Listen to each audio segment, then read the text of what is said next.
छत्रपती संभाजीनगर महानगरपालिकेची आगामी सर्वसाधारण सभा आता एका वेगळ्या आणि भव्य रूपात पाहायला मिळणार आहे। महानगरपालिकेने तब्बल 7 कोटी रुपये खर्च करून सभागृहाचं लूप पालटलं असून त्याला हुबेहूब विधानसभेचं स्वरूप देण्यात आलंय।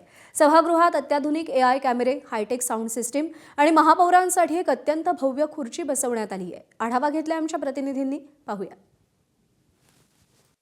छत्रपती संभाजीनगर महानगरपालिकेच्या सर्वसाधारण सभेच्या सभागृहामध्ये आपल्या सगळ्यांचं स्वागत आहे।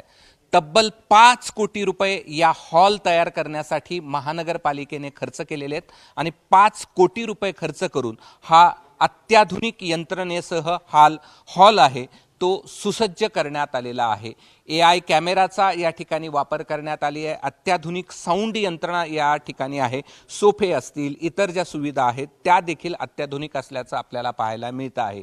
या हॉलसाठी तब्बल 5 कोटी रुपये खर्च करण्यात आलेत आणि बाहेर जे हॉलच्या बाहेरचं जे इतर जे डेकोरेटर आहे किंवा इतर जे अत्याधुनिक यंत्रणा तयार करण्यात आली त्यासाठी 2 कोटी मिळून 7 कोटी रुपये या साठी खर्च करण्यात आलेत आणि हा हॉल तयार करण्यात आला।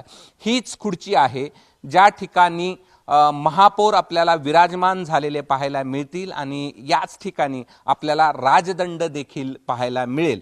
आता हा एवढा अत्याधुनिक हॉल तयार करण्यात आलाय खरा, मात्र हा तेवढाच अत्याधुनिक ठेवण्याची जबाबदारी निवडून आलेल्या नवनिर्वाचित नगरसेवकाची आहे आणि काही दिवसातच हा हॉल नगरसेवकाने सजून जाईल आणि महापौर याच हॉलमध्ये विराजमान होऊन छत्रपती संभाजीनगरच्या विकासाची पानं उलटताना आपल्याला पाहायला मिळतील।